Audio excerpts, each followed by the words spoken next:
എന്നോട് ഇന്നലെ എന്റെ ഒരു ഫ്രണ്ട് ചോദിച്ചു, എടാ നീ ഇത്രയൊക്കെ പറയണ്ടല്ലോ, ഇത് സപ്പോസ് ഫെയിൽ ആയിപ്പോ എന്ത് ചെയ്യും? നീ ഇങ്ങനെ വലിയ വാഗ്ദാനമൊക്കെ പറഞ്ഞല്ലോ, അടുത്ത കൊല്ലം ഈ സമയമാകുമ്പോ അത് ചെയ്യും, അപ്പൊ ഇത് എന്ത് ചെയ്യും നീ? അപ്പൊ ഞാൻ പറഞ്ഞു, വേറൊന്നുമല്ല ഞാൻ പറഞ്ഞത്. ഇപ്പൊ ഇന്ന് രാവിലെ ഞാൻ എന്റെ ഫീഡ് നോക്കി. ഓക്കെ, എന്റെ ഫീഡിൽ ഇങ്ങനത്തെ കാര്യങ്ങളെ വരുള്ളൂ. ഓക്കെ, അപ്പൊ എന്റെ ഫീഡ് നോക്കിയപ്പോ ബീഹാറിൽ, ഓക്കെ, ബീഹാർ എന്ന് പറഞ്ഞേണ്ട, നമ്മുടെ ഈ കേരളത്തിലും എല്ലായിടത്തും ഇന്ത്യ എന്നുള്ള രാജ്യം എടുക്കാം. ഓക്കെ, ഇന്ത്യ എന്നുള്ള രാജ്യത്തിൽ ആ ഒരു ബയോളജിക്കൽ ബാറും അതിന്റെ ആ ഒരു കോഴ്സും ഇതെല്ലാം ഞാൻ ഈ പറയുന്ന 10 വർഷത്തെ ആ ഒരു റിസർച്ച് കൊണ്ട് ഞാൻ പഠിച്ച കാര്യങ്ങളാണ്. ഓക്കെ, ഞാൻ ഒരു കെമിക്കൽ എഞ്ചിനീയർ ആണ്. അതോടൊപ്പം തന്നെ ഞാൻ ഈ സയൻസ് പരമായിട്ടുള്ള കാര്യങ്ങളെല്ലാം ഞാൻ സ്കൂളിൽ പോയി പഠിച്ചിട്ടുണ്ട്.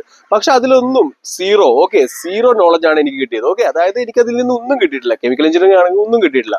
അതെല്ലാം ജസ്റ്റ് ഒരു ജോലിക്കാരൻ, ഒരു റോബോട്ടിന് ഉണ്ടാക്കി തരുന്ന ഒരു എഡ്യൂക്കേഷൻ സിസ്റ്റം മാത്രമാണ്. ഓക്കെ, അപ്പൊ അതുകൊണ്ട് ഈ റിസർച്ചും ഈ റിസർച്ചിന്റെ മെറ്റീരിയലും ഇതിന്റെ റിസൾട്ടും അതിന്റെ ആ ഒരു കോഷൻ, അതായത് വരാൻ പോകുന്ന ആ ഒരു സാഹചര്യം, ഇതെല്ലാം എനിക്ക് മാത്രം അറിയാൻ പാടുള്ളൂ. ഓക്കെ, ഈ പറയുന്ന ഗവൺമെന്റ് ആണെങ്കിലും ഈ പറയുന്ന ജുഡീഷ്യറി ആണെങ്കിലും ഇവിടെയുള്ള ഡോക്ടർമാർക്കാണെങ്കിലും ഇവർക്ക് ആർക്കും അത് അറിയാൻ പറ്റില്ല. കാരണം ഇത് എന്റെ തന്നെ റിസർച്ചിന്റെ റിസൾട്ട് ആണ്. ഓക്കെ, അപ്പൊ അതിന്റെ ഒരു രൂക്ഷത അല്ലെങ്കിൽ അതിന്റെ ഒരു ഫലം എനിക്ക് മാത്രം അറിയാൻ പാടുള്ളൂ. അപ്പൊ ആ ഒരു ഭയമുള്ളത് എന്റെ ഉള്ളിൽ മാത്രമാണ്. അതോടൊപ്പം തന്നെ ഈ ഒരു ശരീരം, ഓക്കെ, എനിക്ക് ഏറ്റവും പ്രിയപ്പെട്ടതാണ് ഈ ഒരു ശരീരം. അതോടൊപ്പം തന്നെ ഇവിടുത്തെ കുഞ്ഞുങ്ങളുടെ ശരീരവും ഈ പറയുന്ന പ്രകൃതിയുടെ ശരീരവും, ഇതെല്ലാം എനിക്ക് ഏറ്റവും പ്രിയപ്പെട്ടത്. അപ്പൊ അതിന് വരുന്ന നാശവും എനിക്ക് തന്നെ കാൽക്കുലേറ്റ് ചെയ്യാൻ പറ്റുള്ളൂ. ഓക്കെ, അപ്പോ ഇന്ന് ഒരു ഫീഡ് വന്നതാണ്. ഓക്കെ, ബീഹാറിൽ മുലപ്പാൽ യുറേനിയം, ഓക്കെ, യുറേനിയം ഈ പറയുന്ന സയൻസ് ആണെങ്കിൽ ഇപ്പൊ എല്ലാവർക്കും അല്ലെ ദൈവവിശ്വാസം ഇല്ല, എനിക്ക് സയൻസിലെ വിശ്വാസം. ഓക്കെ, സയൻസ് എഴുതാൻ പോലും അറിയാത്ത ആൾക്കാരായിരിക്കും അത് പറയുന്നത്. ഓക്കെ, അപ്പൊ ഞാൻ ഈ പഠിച്ച വേദങ്ങളും സയൻസും ബയോളജിയും എല്ലാം ലിങ്ക് ചെയ്തുകൊണ്ടാണ്. ഓക്കെ, അപ്പോൾ അതിന്റെ ഏറ്റവും വലിയൊരു ഫലം എന്താണെന്ന് വെച്ച് കഴിഞ്ഞാൽ ഈ പറയുന്ന സയൻസ് ആണെങ്കിലും ഈ അമേരിക്ക, ഇവരെല്ലാം നമുക്ക് വേണ്ടി, ഇന്ത്യ എന്നുള്ള രാജ്യത്തിന് വേണ്ടി ഉപകരിച്ചത് അവർക്ക് പ്രോഫിറ്റ് ജനറേറ്റ് ചെയ്യാൻ. ഓക്കെ, ഇവിടെ കുറെ ഫാക്ടറി വന്നു, ഇവിടെ കുറെ ഫെർട്ടിലൈസേഴ്സ് വന്നു, ജെനറ്റിക്കലി മോഡിഫൈ ചെയ്ത വെജിറ്റബിൾസ് വന്നു. അതായത് നമ്മുടെ കുഞ്ഞുങ്ങൾ ഇല്ലാതാവണം. ഓക്കെ, ഒന്ന് ആലോചിച്ച് നോക്കും, കുടിക്കുന്ന കുഞ്ഞിന്റെ പാലിൽ, ആ ഒരു അമ്മ കൊടുക്കുന്ന പാലിൽ മൈക്രോ പ്ലാസ്റ്റിക്കും യുറേനിയവും മെർക്കുറിയും. അതോടൊപ്പം തന്നെ ഇന്നലെ ഹൈവേയിലായിട്ട് ഞാൻ ഒന്ന് പോയി. ഓക്കെ, ഗുരുവായൂർ പോയതാ. അപ്പൊ അവിടെ ഒരു ബോർഡ്, ഓക്കെ, അഹിന്ദുക്കൾക്ക് പ്രവേശനമില്ല.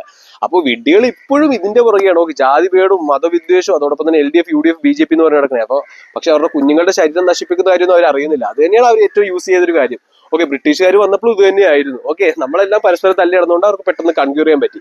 പക്ഷെ ഇനി അതിന് സമ്മതിക്കില്ല. ഓക്കെ, ഈ ഭാവി തലമുറയ്ക്ക് വേണ്ടിയിട്ട് ഇപ്പൊ ആ ഒരു ഹൈവേ പണി എല്ലാം നമ്മുടെ ഭാവി തലമുറ എല്ലാം ആ ഒരു പുകയിലും പൊടിയിലെല്ലാമാണ്. ഓക്കെ, പർട്ടിക്കുലർ മാറ്റർ എല്ലാമാണ് അവരുടെ ഉള്ളിൽ പോകുന്നത്. അവർക്കൊന്നും ഒരു ബെറ്റർ ഫ്യൂച്ചർ ഉണ്ടാവില്ല. ഓക്കെ, കൂടി വന്നൊരു 5 വർഷം അല്ലെങ്കിൽ ഒരു 3 വർഷത്തിനുള്ളിൽ തന്നെ അവർക്ക് ലങ് ക്യാൻസർ, ഈ പറയുന്ന ലങ് പരമായിട്ടുള്ള ഡിസീസ് എല്ലാം വരും. കാരണം അവരുടെ ബ്ലഡ് സ്ട്രീമിൽ അത്രയും പൊല്യൂട്ടഡ് ആയിട്ടുള്ള സബ്സ്റ്റൻസ് ആണ് മിക്സ് ആവുന്നത്. ഓക്കെ, പ്രായഭേദമന്യേ. ഓക്കെ, പ്രായമുള്ളവരൊക്കെ പോയിക്കോട്ടെ, പക്ഷെ ഭാവി തലമുറ അവിടെ ഈ പറയുന്ന ഹൈവേ ആണെങ്കിലും എന്തോ ഒരു കളിവീട് ഉണ്ടാക്കുന്ന പോലെ കുറെ മലയും പൊളിച്ചുകൊണ്ടൊന്ന് വിട്ട് വളച്ചു പണിതുകൊണ്ടിരിക്കുന്നു, പുതിയ ടെക്നോളജീസ് ഒന്നും കൊണ്ടുവരാതെ. അപ്പൊ ഫുൾ സിസ്റ്റം ഇവിടെ തെറ്റാണ്. ഓക്കെ, ഈ പറയുന്ന അപ്പുമാരുടെ കൈ ഭരണം ഇരിക്കുന്നതുകൊണ്ട് തന്നെ ഫുൾ സിസ്റ്റം ഇവിടെ തെറ്റാണ്. ഈ പറയുന്ന ഡോക്ടർമാരാണെങ്കിൽ കമ്മീഷന് വേണ്ടിയിട്ട് കുറെ മരുന്ന് എഴുതി കൊടുക്കുന്നല്ലാതെ നമ്മൾ ട്രീറ്റ് ചെയ്യുന്നില്ല. ഓക്കെ, ട്രീറ്റ് ചെയ്യണമെങ്കിൽ ഹോസ്പിറ്റലിൽ ഒരു ദിവസം കുറഞ്ഞു വന്നാലേ. അപ്പോൾ ഇതെല്ലാം സ്റ്റോപ്പ് ചെയ്യിപ്പിക്കും എന്നുള്ളത് എന്റെ ദൃഢമായ തീരുമാനമാണ്.